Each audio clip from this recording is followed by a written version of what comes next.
तो चलिए शुरू करते हैं आंकड़े। हमारे फैसला आपका यूजीसी के नए नियमों पर फिलहाल सुप्रीम कोर्ट ने रोक लगा दी है, या यूं कहें कि देश को जलने से बचा लिया। इन नियमों को लेकर जबरदस्त बवाल मचा हुआ था। कैंपस में छात्र आमने सामने आए, सोशल मीडिया पर बहस आग की तरह फैल रही थी। और दिलचस्प बात यह है कि मामला सिर्फ विपक्ष तक सीमित नहीं रहा, बल्कि बीजेपी और मोदी कैबिनेट के अंदर भी इस मुद्दे को लेकर फूट साफ दिखाई दे रही थी। पार्टी के ही कई नेता यूजीसी के इन नियमों के खिलाफ खुलकर बोलते नजर आए। अब सुप्रीम कोर्ट के फैसले के बाद कहीं राहत की सांस है तो कहीं मायूसी है। कुछ इसे बराबरी की जीत बता रहे हैं तो कुछ इसे सुधार की कोशिशों को झटका लगा है। तो बड़ा सवाल यही है कि यूजीसी के इन नियमों पर जो रोक लगी है, क्या यह इंसाफ की जीत है? तमाम सारी बातों के बीच बहुत सारी स्थिति बनी हुई है और वो स्थिति बताती है कि जो नए नियमों पर सुप्रीम कोर्ट ने रोक लगाई है, सुप्रीम कोर्ट ने यह साफ शब्दों में संदेश दे दिया है कि 2012 के जो नियम थे वही नियम अब लागू हैं और वही चलेंगे। यूजीसी का जो नया नियम है वो क्लियर नहीं है। नया नियम बांटने वाला नियम है, नियमों का दुरुपयोग हो सकता है, ये बात सुप्रीम कोर्ट ने कही है। सुप्रीम कोर्ट ने कहा कि सरकार यूजीसी से सुप्रीम कोर्ट ने जवाब मांग लिया है। 19 मार्च को अगली सुनवाई होगी। तो सबसे बड़ा सवाल है कि जो बात इस नियम में सुप्रीम कोर्ट ने देखी, क्या वो बात सरकार नहीं देख पाई? क्या वो बात शिक्षा मंत्रालय के अधिकारी नहीं देख पाए? क्या वो बात यूजीसी में बैठे तमाम जो एजुकेशनिस्ट हैं वो नहीं देख पाए, या कोई बड़ी साजिश थी? तो आइए अब आपको यूजीसी के 2012 के नियम और 2026 के नए नियमों को बारीकी से समझाता हूं। स्थिति क्या है, दोनों में अंतर क्या है, गौर से देखिए, क्योंकि 2012 और 2026 क्या कहते हैं। एससी एसटी के जो छात्र हैं वो एससी, अब 2012 की स्थिति क्या है, एससी एसटी के जो छात्र हैं वो एससी एसटी के छात्रों के लिए ये नियम बनाए गए थे। संस्थानों की जवाबदेही तय की गई थी और शिकायत के निस्तारण में समय सीमा नहीं थी। इसके साथ साथ बुनियादी सुविधाएं तैयार करने की बात की गई थी। नियम तोड़ने पर कम सजा थी। और जो सबसे महत्वपूर्ण बात 2012 के नियम में थी कि उसमें जाति नाम की चीज नहीं थी, उसमें भेदभाव का जिक्र तो था। इस 2012 के यूजीसी के नियम में भेदभाव का जिक्र किया गया था कि छात्रों के साथ भेदभाव ना हो। लेकिन यहां पर क्या हुआ, 2026 में एससी एसटी के साथ सीधा ओबीसी जोड़ दिया गया, यानी कि भेदभाव में जाति व्यवस्था का जिक्र कर दिया गया, जाति का जिक्र कर दिया गया और इनको अधिकार दे दिया गया, सीधा अधिकार दे दिया एससी एसटी और ओबीसी, यानी कि सामान्य एक तरफ, एससी एसटी ओबीसी एक तरफ। नियम पालन की व्यक्तिगत जिम्मेदारी की गई। 24 घंटे के अंदर संज्ञान लेने की बात की गई। 15 दिनों में रिपोर्ट जरूरी था, इस बात का जिक्र किया गया। 24 घंटे 7 दिन हेल्पलाइन और समान अधिकार की बात की गई। नियम पालन ना करने पर सख्त सजा की बात की गई और एक समता समिति भी बनाने की बात की गई, जो कि इसमें नहीं है। समता समिति बनाई जाएगी, समता समिति जिसमें आप शिकायत कर सकते हैं, आप अपनी बातों को उसमें रख सकते हैं। इन बातों का भी उसमें जिक्र किया गया। कुल मिलाकर यह समाज को बांट रहा था, यानी कि जो शिक्षा का मंदिर है, जहां पर बच्चे पढ़ने आते हैं, जहां पर कोई भेदभाव नहीं होना चाहिए, छात्र एक जैसे हैं, सब बराबरी की शिक्षा लेते हैं। यूजीसी का 2026 का नियम वो साफ तौर पर बांटता हुआ दिखाई दे रहा था। अब सुप्रीम कोर्ट ने अहम कमेंट किया, क्या है ये दो इशारा किया सुप्रीम कोर्ट ने, क्या किया? सुप्रीम कोर्ट ने कॉलेज और यूनिवर्सिटी कैंपस में जाति के नाम पर, जिसका मैं जिक्र कर रहा था, जाति के नाम पर बंटवारे पर सख्त नाराजगी जताई है। कोर्ट ने कहा है कि जब भेदभाव का मतलब सबको पता है तो फिर जाति आधारित भेदभाव को अलग से परिभाषित करने की जरूरत क्यों पड़ी, और इसे क्या कहा? कोर्ट ने यह सवाल भी उठाया। सुप्रीम कोर्ट ने बहुत अहम बातें कही हैं। कमेंट नंबर 1, व्यायाम नंबर 1, जब भेदभाव का मतलब साफ है तो फिर जाति का जिक्र क्यों किया गया? जाति आधारित बात क्यों की गई, जाति आधारित भेदभाव का जिक्र इसमें क्यों किया गया, यह परिभाषित करने की जरूरत आखिर क्यों पड़ी, सुप्रीम कोर्ट ने कहा। कमेंट नंबर दूसरा था कि नियमों में रैंकिंग को शामिल क्यों नहीं किया गया, जबकि कैंपस में यह बड़ी व्यवस्था है, कैंपस में यह बड़ी समस्या है। कमेंट नंबर 3, हमने जाति विहीन समाज के तौर पर प्रगति की है, अब फिर से हम पीछे क्यों जा रहे हैं? जब हम आगे बढ़ रहे हैं, जाति को पीछे छोड़ रहे हैं, तो आप जाति व्यवस्था लागू कर रहे हैं। कमेंट नंबर 4, सुप्रीम कोर्ट ने कहा अलग अलग जातियों के लिए अलग अलग हॉस्टल बनाने पर आपत्ति जताई है। यह कहा गया था यूजीसी के नियम के साथ हर जाति के हिसाब से हॉस्टल बनाइए।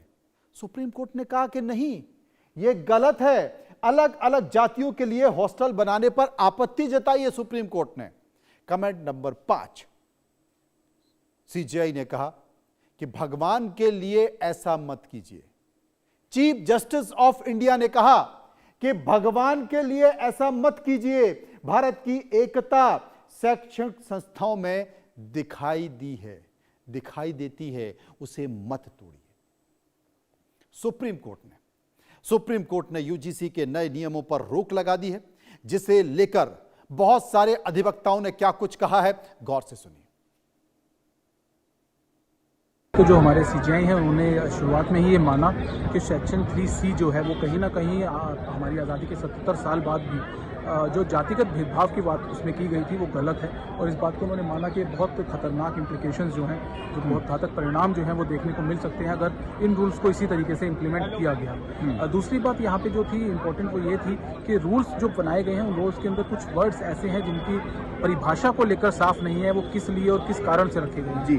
तो इस चीज़ को लेकर भी सीजीआई ने कहा कि इन रूल्स को देखने की ज़रूरत है, पूर्णतः देखने की ज़रूरत है। ऐसा नहीं है कि सिर्फ एक या दो चीज़ें हों, ऐसी और बहुत सी चीज़ें हैं जिनके अंदर प्रोविज़न की ज़रूरत है। साथ साथ एक सवाल और आया कि अगर कोई जनरल कैटेगरी का बच्चा कोई शिकायत करता है तो उसके ऊपर क्या प्रोसीजर होगा, क्या एक्शन होगा, इस चीज़ को लेकर प्रोविज़न में कुछ भी नहीं था, जिसको लोग सीजीआई ने कहा कि समानता का अधिकार जो है उस समानता के अधिकार के लिए सबके पास प्रोविज़न होने चाहिए, और अगर ऐसा नहीं है तो गलत है। आज सुप्रीम कोर्ट के ऑनरेबल चीफ जस्टिस सूर्यकांत जी तथा ऑनरेबल जस्टिस जयमाला बागीची जी की डबल बेंच की कोर्ट ने जो यूजीसी लेकर हमारी याचिकाएं थी, सवर्ण वर्ग की आशंका थी, सवर्ण वर्ग परेशान था, जिसके लिए सभी संगठन, सभी सवर्ण वर्गों के सभी संगठनों ने जो याचिकाएं यहां लगाई, उसमें आज बहुत महत्वपूर्ण निर्णय दिया कि जो यूजीसी का रेगुलेशन गैजेट आया था 2026 उस पर रोक लगा दी है, और अगली तारीख 19 मार्च दी है। सरकार को नोटिस किए हैं कि वो जवाब दे, तब तक रोक रहेगी। और इसमें जो आशंकाएं थी, जो डर था, जो सवर्ण छात्रों में डर था, सवर्ण माता पिता को डर था, वो कोर्ट ने इसको माना। अब विपक्ष इस मुद्दे पर तमाम तरह के सवाल उठा रहा था, विपक्ष ही इसे मुद्दा बना रहा था, लेकिन बीजेपी में के अंदर भी इस मसले को लेकर फूट थी। यूजीसी के नए नियमों को लेकर सियासत खूब गरमाई। मुद्दा सिर्फ शिक्षा तक ही नहीं रह गया, बल्कि बीजेपी के अंदर भी मतभेद दिखाई दे।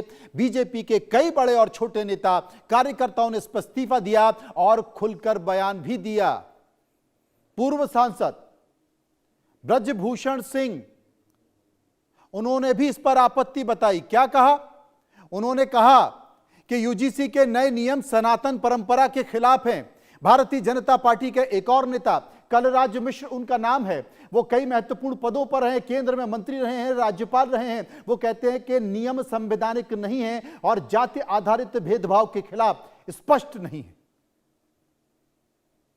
कई और लोग, करण भूषण सिंह, सांसद बीजेपी, यूजीसी नियमों पर पुनर्विचार होना चाहिए, इस बात का जिक्र कर रहे थे। बीजेपी के विधायक अभिजीत सिंह सांघा, वो कह रहे थे कि कानून की सरकार समीक्षा करे और सबकी सुरक्षा सुनिश्चित करे। डॉक्टर संजय सिंह, नेता बीजेपी, शिक्षण संस्थानों में चिंता है, आशंका का माहौल बन रहा है। मनन कुमार मिश्रा, सांसद बीजेपी, राज्यसभा, वो कह रहे हैं कि नए रेगुलेशन में शैक्षणिक संस्थान विवादों का अड्डा बन जाएंगे, झूठी शिकायतें होंगी, कौन जिम्मेदार होगा? भारतीय जनता पार्टी के नेता ही। और तो और जो केंद्र की सरकार है केंद्र की सरकार के बहुत सारे नेता जो खुलकर विरोध नहीं कर पा रहे थे, सुप्रीम कोर्ट का फैसला आते ही तुरंत बोले कि साहब ये तो सनातन की जीत है। यकीन नहीं होता ना? गिरिराज सिंह को सुनिए।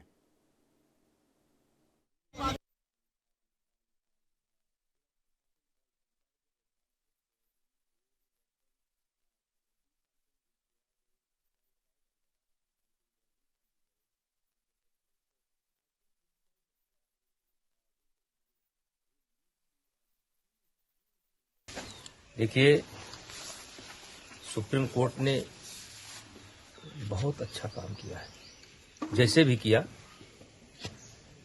लेकिन बहुत अच्छा काम किया है, क्योंकि ये बहुत बड़ा आंदोलन बनने जा रहा था और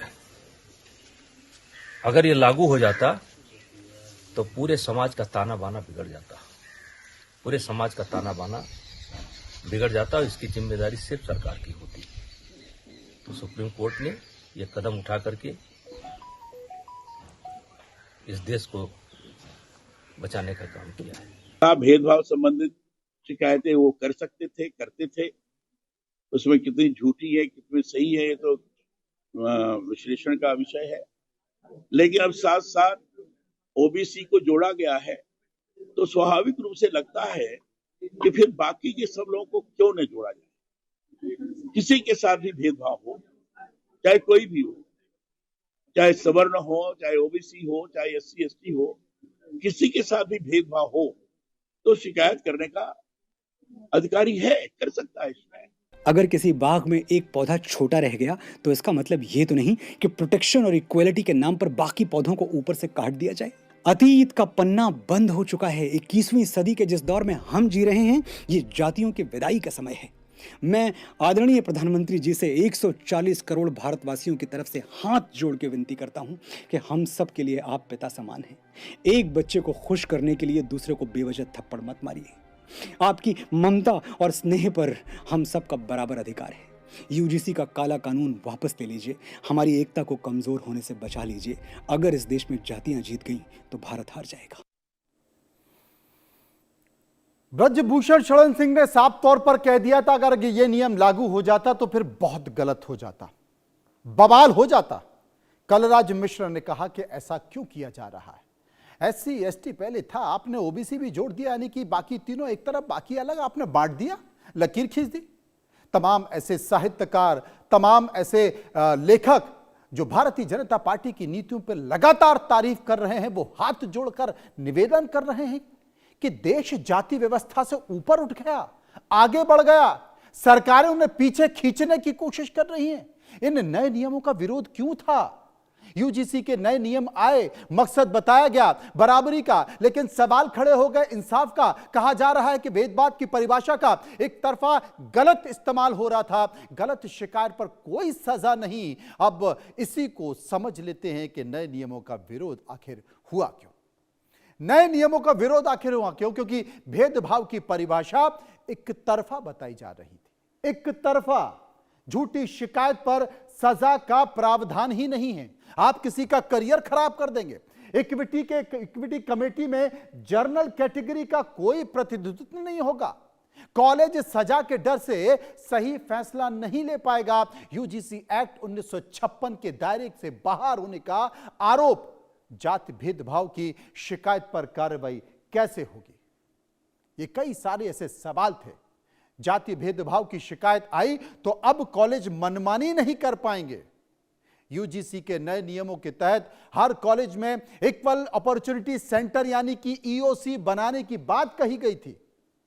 समता समिति एक खास वर्ग के लिए, बाकी के लिए हर कॉलेज में इक्वल अपॉर्चुनिटी सेंटर बनेगा। कमेटी में एससी एसटी ओबीसी और महिलाएं और दिव्यांग शामिल होंगे। एक इक्वलिटी स्क्वाड भी बनेगा जो भेदभाव पर नजर रखेगा। 24 घंटे 7 दिन आप शिकायत कर सकते हैं। 15 दिन में रिपोर्ट जरूरी है। ईओसी में हर 6 महीने में कॉलेज को रिपोर्ट देनी होगी। नियम तोड़ने पर कॉलेज की ग्रांट रुक सकती है। गंभीर कॉलेजों में, गंभीर मामलों में यूजीसी की मान्यता भी रद्द हो सकती है।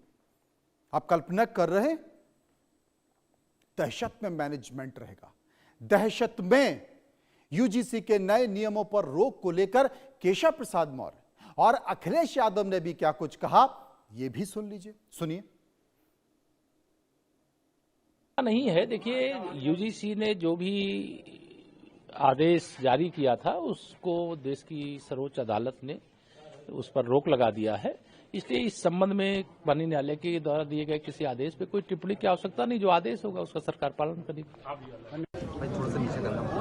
दोषी जो हो वो बचे नहीं और निर्दोष के साथ अन्याय न हो, ये हम सबका यही मानना है। और इससे पहले भी रेगुलेशन आए थे 2012 में, और 2012 के रेगुलेशंस में कमी क्या रही या उसमें क्या क्या फैसले हुए थे या किस तरह का यूनिवर्सिटी या वहाँ के लोगों ने व्यवहार किया था, टेकअप किया था उनके चीजों को।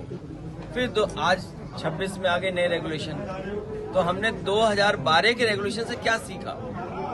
और जब हमारा संविधान कहता है कि हम कहीं भेदभाव नहीं कर सकते, तो संविधान और जो हमारे तमाम कानून हैं उसके बाद भी भेदभाव होता, अन्याय होता है समय समय पर। कब कब क्या क्या हुआ? 13 जनवरी को यूजीसी ने नए नियम जारी किए और यहीं से बहस शुरू हुई। आपको बताते हैं कि यूजीसी पर कब कब क्या क्या हुआ। 13 जनवरी को यूजीसी ने नियम जारी कर दिए। नियम जारी कर दिए तो क्या सरकार ने नहीं देखा? यूजीसी में बैठे लोगों ने नहीं देखा? 14 से 20 जनवरी सोशल मीडिया पर नए नियमों का विरोध होने लगा। 27 जनवरी को सुप्रीम कोर्ट में पीआईएल दाखिल हो गई। 29 जनवरी सुप्रीम कोर्ट ने नए नियमों पर आज रोक लगा दी। लेकिन बड़ी आश्चर्य की बात है, सुप्रीम कोर्ट को कमियां दिखाई देती हैं, सुप्रीम कोर्ट को खामियां दिखाई देती हैं, लेकिन अभी तक यूजीसी का ये जो सर्कुलर जारी हुआ था, नियम जारी हुआ था, वापस नहीं गया। आइए आप समझ लेते हैं कि आखिर नए कानून में ऐसा क्या था कि इतना बवाल मचा। हमने देखा भी और आपको देखा भी कि नए कानून में क्या बदला। पहले शिकायतें SC ST तक सीमित थी। नए यूजीसी रेगुलेशन में OBC भी शामिल है। जाति भेदभाव की परिभाषा का दायरा बड़ा कर दिया गया। उत्पीड़न भेदभाव की आधिकारिक शिकायत संभव और झूठी शिकायत पर सजा का प्रावधान हटा दिया गया। यानी कि अगर किसी ने झूठी शिकायत कर दी, झूठी शिकायत के आधार पर किसी के खिलाफ जांच हो गई, ग्रांट हो गई, उसे बाहर कर दिया गया, उसका करियर बर्बाद कर दिया गया और बाद में पता चला कि यह शिकायत झूठी थी, तो कोई सजा नहीं है। आप एक शिकायत पर किसी के खिलाफ कुछ भी कर सकते हैं। किसी का प्रमोशन रुक सकता है, किसी की पढ़ाई बंद हो सकती है, उस कॉलेज की ग्रांट रुक सकती है, तमाम सारी चीजें। इसी मुद्दे को लेकर हमने कुछ सवाल पूछे। हम जनता के बीच गए, जो सवाल पूछे लोगों ने इस पर अपनी राय दी और वो सवाल पूछे। वो पहला सवाल आपके टीवी स्क्रीन पर। पहला सवाल, क्या यूजीसी के नए नियमों पर रोक लगाने का सुप्रीम कोर्ट का फैसला सही है? आपकी राय क्या है? 43% लोगों ने क्या कहा? 43% लोगों ने कहा कि फैसला एकदम सही है। 33% लोगों ने कहा कि गलत फैसला है। 22% लोग इस बात का जिक्र कर रहे थे कि सरकार को बनाना ही नहीं चाहिए था यह नियम जिसने समाज को बांट दिया, और 2% लोग इस पर कुछ भी कहना नहीं चाहते थे। सर्वे का एक और सवाल, यूजीसी के नए नियमों का मकसद जातीय भेदभाव रोकना है, तो फिर जातीय सवाल क्यों उठाया जा रहा है? 39% लोगों ने कहा 39% लोगों ने कहा कि यूजीसी के नियम भेदभाव बढ़ाने वाले थे, जिस पर सुप्रीम कोर्ट ने रोक लगा दी। 28% लोगों ने कहा इरादा तो सही था, लेकिन नियम बेहद कमजोर थे, गड़बड़ थे। 25% लोगों ने कहा कि बेवजह विवाद खड़ा हो रहा था, और 8% इस पर कुछ भी कहना नहीं चाहते थे। सर्वे का एक और सवाल, क्या नए नियम सवर्ण जातियों के व्यवहार और तौर तरीकों पर गंभीर सवाल खड़े करने वाले थे? 24% लोगों ने कहा हां, सवर्णों को कटघरे में खड़ा कर दिया गया था। 24% लोगों ने कहा। 20% लोगों ने कहा नहीं, नियम तो जरूरी है, और 36% लोगों ने कहा दोनों पक्षों की चिंताएं जायज हैं, और जो 20% लोग थे वो कह रहे थे इस मसले पर राजनीति हो रही है। एक और सवाल, यूजीसी के नए नियमों पर एक्सपर्ट कमेटी बननी चाहिए या फिर यह नियम रद्द होना चाहिए? 34% लोगों ने कहा कि यूजीसी के नए नियम पर एक्सपर्ट कमेटी बननी चाहिए, क्योंकि इस बात का जिक्र सुप्रीम कोर्ट ने भी अपने फैसले में कहा है। और 15% लोगों ने कहा कि मौजूदा जो नियम है, मौजूदा नियम लागू रहने चाहिए। ये 15% लोगों ने कहा। नियम पूरी तरह से रद्द हो जाने चाहिए, ये 40% लोगों ने कहा। और 11% लोगों ने कहा कि 2012 के नियम ही बेहतर थे। विस्तार से चर्चा करेंगे, समझने की कोशिश करेंगे। प्रोफेसर